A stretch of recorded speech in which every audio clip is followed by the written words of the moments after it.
غادر طريقي كي أراه يطيب.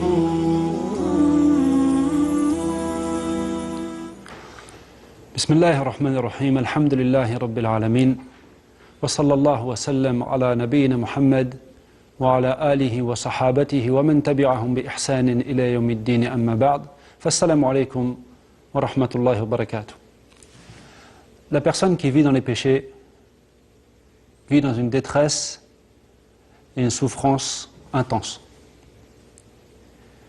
Il a en lui cette foi, cette lumière qui lui fait penser ou qui le fait pencher vers l'amour du bien, mais il a en lui également cet amour du mal qui le fait souffrir et il veut s'en débarrasser. Et il n'arrive pas à s'en débarrasser. Et pour beaucoup de ceux qui se trouvent dans cette situation, ils ne connaissent pas la solution à leur problème. La solution à ce problème, c'est ce que nous allons étudier aujourd'hui. Et cela à travers une réponse qu'a donnée Ibn Taymiyyah rahimahullah à une question qui lui a été posée. C'est une question très courte, ou plutôt c'est une réponse très courte, mais très bénéfique. Alors on va lire la question et lire la réponse, et ensuite on expliquera la réponse avec un peu plus de détails, bien qu'elle soit déjà très explicite. La question suivante a été posée à Cheikh al-Islam Ibn Taymiyyah rahimahullah. Quel est le remède de celui que le mal maîtrise? Et quelle ruse possède celui que la folie domine? Et que doit faire celui qui succombe à la paresse? Et quelle est la voie qui mène à la réussite? Et comment celui qui est attaqué par le désarroi peut-il échapper à cela? Quand il veut se rapprocher d'Allah, sa passion l'en empêche. Et quand il désire se rappeler, il se perd dans ses pensées. Et quand il veut agir, il est vaincu par l'échec. Ensuite, la personne qui pose la question a cité quelques vers de poésie, je ne les ai pas traduits. Et donc voilà la réponse du Cheikh, rahimahullah. Son remède est de chercher refuge auprès d'Allah, le Très-Haut, et d'implorer Allah, gloire à lui, en permanence, et d'invoquer. Il apprend les invocations rapportées, et il cherche à invoquer dans les moments où on espère le plus être exaucé, tels que la fin de la nuit, les moments de l'adhan et de l'iqama, pendant sa prosternation et à la fin des prières. Il rajoute à cela l'habitude de demander pardon à Allah, car celui qui demande pardon à Allah et qui ensuite revient vers lui repentant, il lui accorde une belle jouissance jusqu'à un terme fixé. Et qu'il prenne une partie des invocations que l'on récite aux extrémités du jour et au moment de dormir et qu'il les récite quotidiennement. Et qu'il endure les obstacles et les déviations qui se présentent à lui, car Allah l'aidera rapidement de son secours et prescrira la foi dans son cœur. Et qu'il soit profondément attaché au fait d'accomplir au mieux les 5 prières obligatoires, intérieurement et extérieurement. En effet, la prière est le pilier sur lequel tient la religion. Et qu'il dise beaucoup « La hawla wa la quwwata illa billahi al-ali al-azim » car à l'aide de cette parole, il portera les fardeaux, traversera les dangers et atteindra un haut statut. Et qu'il ne se laisse pas et qu'il ne se lasse pas d'invoquer et de demander, car le serviteur est exaucé tant qu'il ne se hâte pas en disant « J'ai invoqué, mais on ne m'a pas exaucé ». Et qu'il sache que la victoire vient avec la patience, que la délivrance suit l'affliction, que la facilité vient après la difficulté, et que nul n'a obtenu un bien immense, ni prophète, ni quelqu'un d'inférieur, sans faire preuve d'endurance, et louange à Allah, Seigneur de toute la création. Donc voilà la réponse. Voilà la question et voilà la réponse. Pour ce qui est de la question, je pense que beaucoup de personnes peuvent se retrouver dans cette question, dominées par le mal, vaincues par l'échec, n'arrivant pas à se sortir de cette situation, ne connaissant pas quelle est la solution pour se débarrasser du mal et enfin suivre le droit chemin comme Allah aime. Et voilà la solution. C'est une parole extrêmement bénéfique. Et comme on va le voir, le shir, dans la réponse qu'il a donnée, il ne se base pas sur, on va dire, sur des choses de sa tête, comme ça. Non, non, il se base sur le Coran, sur la Sunna. Mais pourquoi il donne une réponse aussi courte, sans citer de preuves? Pour que ce soit le plus simple à appliquer. Pour que ce soit le plus simple à appliquer. On le rappellera à la fin des cours, ou du cours, mais c'est important pour les gens qui sont dans des difficultés extrêmes au niveau de la religion, de se rappeler et de s'accrocher à des choses simples. Accrochez-vous à des choses simples. Comme le shir a dit ici. Il nous a donné des conseils très très simples. Et c'est à ça qu'il faut s'accrocher. La personne qui est en train de couler au niveau religieux, c'est comme une personne qui est en train de se noyer. Elle a besoin d'une bouée. Le shir, là, en ce moment, il nous a enseigné c'était quoi la bouée. Et on va l'étudier. Son remède, donc c'est au début, on va étudier la réponse point par point. Son remède est de chercher refuge auprès d'Allah le Très-Haut et d'implorer Allah, gloire à lui, en permanence et d'invoquer. Il apprend les invocations rapportées et il cherche à faire l'invocation dans les moments où on espère le plus être exaucé, tels que la fin de la nuit, les moments de l'adhan et de l'iqama, pendant sa prosternation et à la fin des prières. Donc la première chose par laquelle a commencé le shir, c'est quoi? Tourne-toi vers Allah. Tourne-toi vers Allah. La solution à chaque problème, et en particulier ce genre de problème, c'est auprès d'Allah. La personne qui est éprouvée ne pourra jamais s'en sortir. Ne pourra jamais arrêter ses péchés, sauf et uniquement sauf si Allah le lui permet.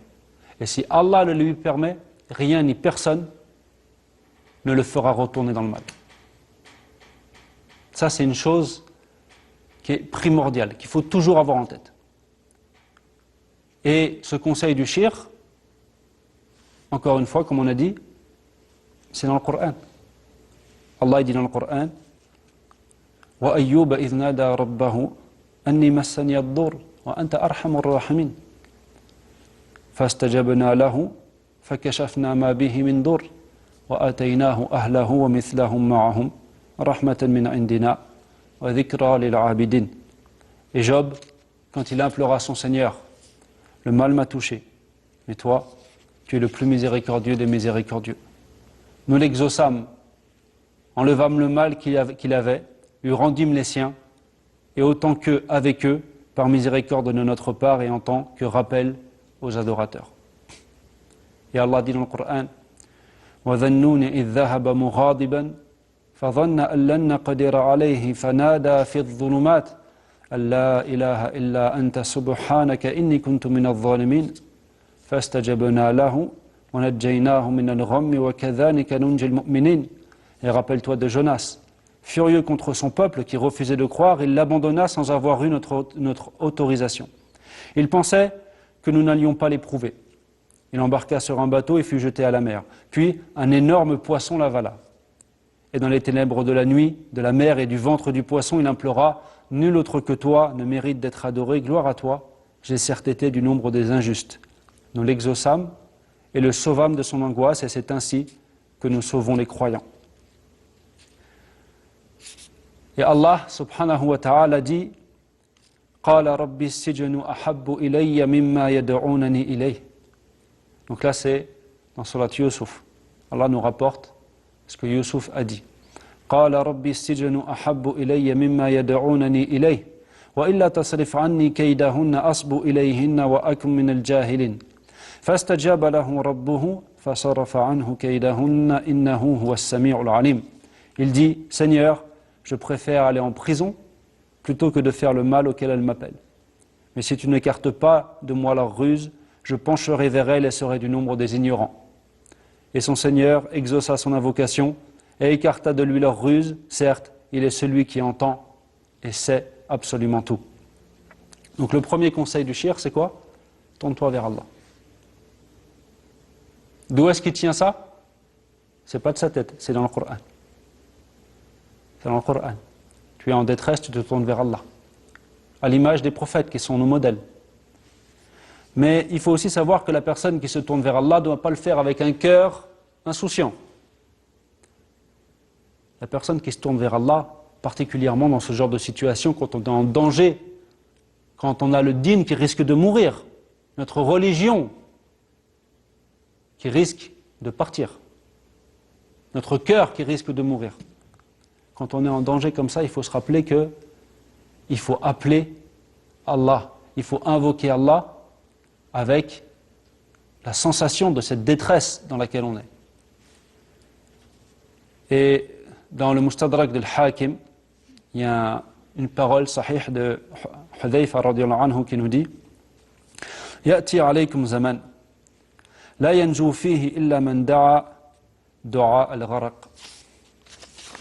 Vous allez connaître une époque où le seul qui s'en sortira sera celui qui invoque avec autant de détresse qu'un homme qui est en train de se noyer. Et là, je pense qu'on y est, à cette époque-là. Allah dit dans le Coran أَمَّنْ يُجِيبُ الْمُضْطَرَّ إِذَا دَعَاهُ وَيَكْشِفُ السُّوءَ وَيَجْعَلُكُمْ خُلَفَاءَ الْأَرْضِ أَإِلَٰهٌ مَعَ اللَّهِ قَلِيلًا مَا تَذَكَّرُونَ.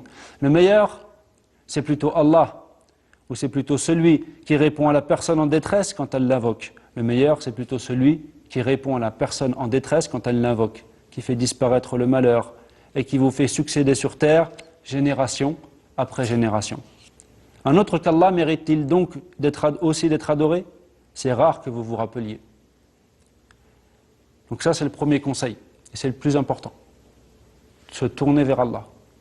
Une personne qui veut le bien, mais qui n'arrive pas à s'en défaire, une personne qui n'arrive pas à se débarrasser du mal dans lequel elle est, la première chose qu'on lui dit, c'est « tourne-toi vers Allah ». On ne lui dit pas « va voir un psy ». On ne lui dit pas « va voir un... » Non, c'est la première chose, c'est « tourne-toi vers Allah ». Parle à Allah. Parle à Allah. Dis à Allah les problèmes que tu as. Dis-lui les difficultés que tu as. Tu penses qu'Allah ne sait pas? Allah sait. Allah sait ce que tu ressens. La difficulté, la douleur que tu as en toi. Allah le sait parfaitement. Allah sait tout. Allah est plus miséricordieux envers toi que ta mère est miséricordieuse envers toi. Que toi-même tu es miséricordieux envers toi. Si tu invoques Allah et que tu es sincère dans ta volonté de t'en sortir, Allah qui lui est omnipotent, qui est le plus miséricordieux des miséricordieux, tu penses qu'il ne va pas t'aider et qu'il ne va pas te guider vers le chemin, vers l'issue qui va te permettre de t'en sortir? Et là, bien sûr que si. Bien sûr que si. Ensuite, le cheikh nous dit, il apprend les invocations rapportées et il cherche à faire, ou plutôt il cherche à invoquer dans les moments où on espère le plus être exaucé, tels que la fin de la nuit, les moments de l'adhan et de l'iqama, pendant sa prosternation et à la fin des prières. Donc, il apprend les invocations rapportées. Donc là, le cheikh nous conseille de donner une grande importance aux invocations rapportées, et donc tout particulièrement celles qui ont été rapportées d'après le prophète Mohammed sallallahu alayhi wa sallam, car elles sont meilleures que les autres invocations. Le prophète Mohammed sallallahu alayhi wa sallam, quand il invoquait, c'était une révélation.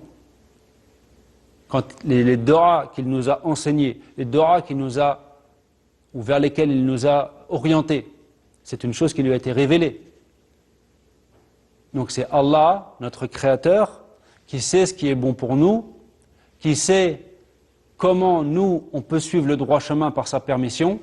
C'est lui qui a révélé au prophète Mohammed sallallahu alayhi wa sallam des invocations à dire.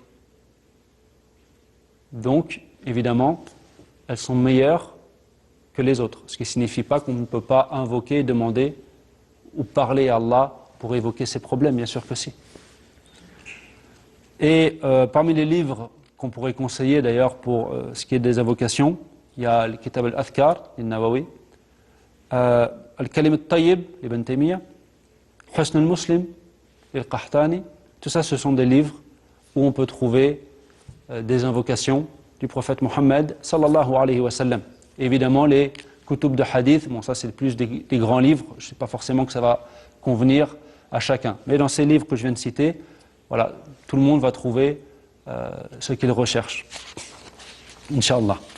Après, il nous dit qu'il y a des moments où l'invocation, justement, est exaucée, ou plutôt l'invocation, on espère le plus que l'invocation soit exaucée. Donc effectivement, il y a des moments où on espère le plus que l'invocation soit exaucée.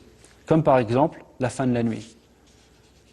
Et dans le Bukhari wa Muslim, في الصحيحين عن أبي هريرة رضي الله عنه أن رسول الله صلى الله عليه وسلم قال ينزل ربنا تبارك وتعالى كل ليلة إلى السماء الدنيا حين يبقى ثلث الليل الآخر يقول من يدعوني فأستجيب له من يسألني فأعطيه من يستغفرني فأغفر له. Abu Huraira radiallahu anhu nous rapporte que le prophète Mohammed sallallahu alayhi wa sallam a dit: notre Seigneur béni et exalté soit-il descend chaque nuit au ciel le plus bas quand il ne reste que le dernier tiers de la nuit. Il déclare: qui m'invoque pour que je l'exauce? Qui me demande pour que je lui donne? Qui implore mon pardon pour que je lui pardonne? Allahu Akbar. Dans ce moment-là, si Allah te facilite pour être réveillé dans le dernier tiers de la nuit, voilà. Qui m'invoque pour que je l'exauce? Qui me demande pour que je lui donne? Qui implore mon pardon pour que je lui pardonne? Tu veux la piété? On demande à Allah. Et on a des moments comme ceux-là qui sont des moments particuliers, des moments où on peut se retrouver, on va dire, entre guillemets, seul. On a une relation où on ressent en ce moment-là une relation avec Allah. Ce sont des moments où on demande à Allah qu'il nous facilite pour être dans ces moments-là à l'invoquer. Les moments de l'adhan et de l'iqama donc rentrent dans la parole du shir, notamment un hadith qui a été authentifié par l'imam al-Albani et qui est dans Sunan Abi Daoud ou Tirmidhi, d'après Anas ibn Malik, que le prophète Muhammad sallallahu alayhi wa sallam a dit: La yuraddu ad-du'a bayna al-adhan wa l'iqama. L'invocation entre l'appel à la prière et l'iqama n'est pas rejetée. Donc entre l'appel à la prière et l'iqama, c'est un moment où on espère effectivement que l'invocation soit exaucée, puisque on se base sur le hadith du prophète Muhammad sallallahu alayhi wa sallam qui nous dit: l'invocation entre l'appel à la prière et l'iqama n'est pas rejetée. Voilà. Et le cheikh nous dit ensuite, et il rajoute à cela l'habitude de demander pardon à Allah. Car celui qui demande pardon à Allah et qui ensuite revient vers lui repentant, il lui accorde une belle jouissance jusqu'à un terme fixé. Donc là encore, le cheikh se base, pour dire ça, sur un verset du Coran, dans lequel Allah, subhanahu wa ta'ala, nous dit: وَأَنِ اسْتَغْفِرُوا رَبَّكُمْ ثُمَّ تُوبُوا إِلَيْهِ يُمَتِّعْكُمْ مَتَاعًا حَسَنًا إِلَى أَجَلٍ مُسَمًّى. Demandez pardon à votre Seigneur. Ensuite, revenez repentant à lui, il vous accordera une belle jouissance jusqu'à un terme fixé. Non. Celui qui demande pardon à Allah, celui qui se repent à Allah, il vit dans la miséricorde d'Allah. Il vit dans la miséricorde de celui qui possède le bonheur, de celui qui guide vers le droit chemin. Si tu es pardonné par Allah, si tu t'es repenti à Allah, Allah va te faire miséricorde. Et si Allah te fait miséricorde, il te guide sur le droit chemin, il te protège des malheurs ou du mal qui pourrait te toucher ou des fitaines. Si Allah te fait miséricorde, parce qu'il t'a pardonné tes péchés et qu'il a accepté ton repentir, il te protégera des fitaines. Quant au malheur, effectivement, dans cette vie, on est forcément éprouvé, mais sur le plan religieux, une personne qui vit en demandant pardon et en se repentant, Allah la protège. Et ensuite, le cheikh nous dit: et qu'ils prennent une partie des invocations que l'on récite aux extrémités du jour et au moment de dormir, et qu'ils les récitent quotidiennement. Donc là, il fait référence aux invocations du matin et du soir, donc qui sont effectivement très très importantes. Pourquoi ? Parce que on a besoin d'être protégé dans notre journée. Il y a plein de choses qui peuvent nous toucher. Il y a des choses qu'on voit et qui peuvent nous causer du tort, il y a des choses qu'on ne voit pas, qui peuvent aussi nous atteindre. Al-ayn haq. Le mauvais œil, donc, c'est une vérité.